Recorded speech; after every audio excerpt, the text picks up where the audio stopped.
Kripaden taldeak ere egin ahal ditugu.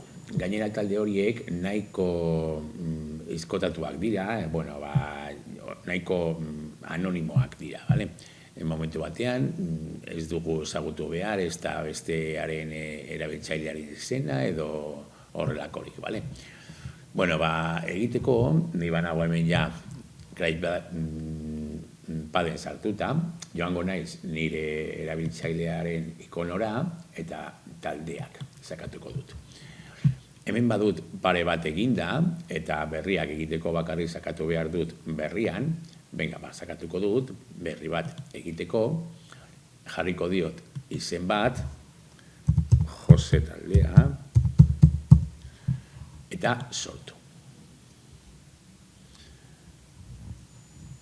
Badaukat hemen eginda, eta orain egingo dudana, izango da partaideak gehitzea.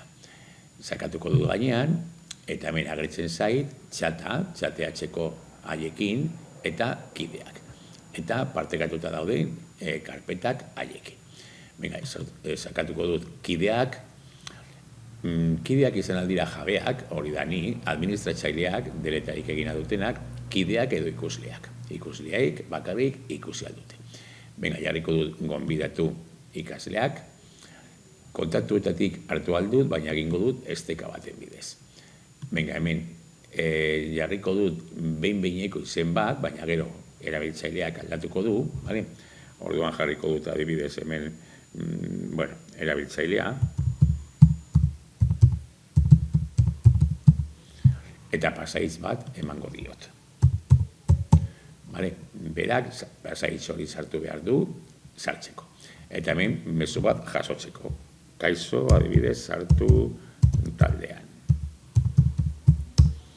Hemen azalduko diogu, zertarako den taldea edo ikasleak badira, jakingo dute.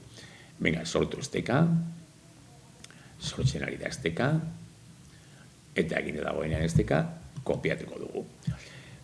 Esteka hori eta pasaitza, ikaslei edo nahi ditugunei pasatuko dizkiegu e-mail baten bidez, eta egingo dutena izango da, hemen badauka zabalik nabigatzaile bat, konturik gabekoa. Ez dago zabalik konturen bat.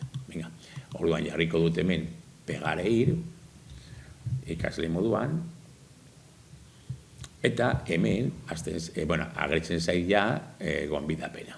Jartzen du sartu taldean, bidali dudan mezua, eta erregistraturik ez badago Kripaden, egingo duen lehenengo gauza izango da erregistratu. Erregistroa eginda badago, ja agertuko zaio hemen zuzen, hori sartzeko taldea.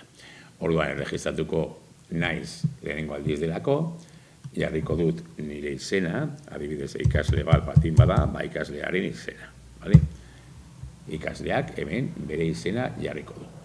Eta pasaiz bat jarriko du, berak sartzeko.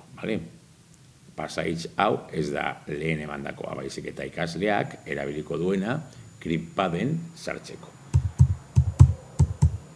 Zortzi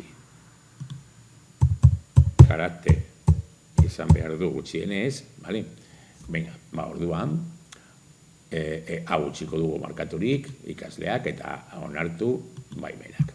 Registrarse, ondo dago, erregistratu. Oraindik erregistroa egiten ari da, eta, amaitzen denean erregistroa, esango dio ondo guardar, kargatuko du berriro hasierako esteka, orain hemen ikasleak sartu behar du nik emandako pasaitza taldean sartzeko, nik mezuan bidalitako pasaitza, jointin, eta hemendik aurrera, ikaslea egongo da sartuta, talde horretan.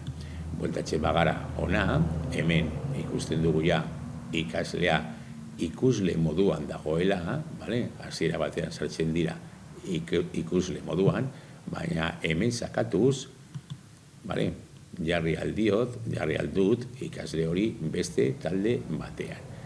Gora arabera egin aldut ikasle hori administratzailea, edo kidea. Bale? Bueno, horrela egin ditu taldeak, gero errezago partekatzeko, karpetak, artxiboak eta barrekoak. Bale? Gero talde horretan jartzen ditugu artxiboak eta karpetak dene guztientzat egongo dira eskura.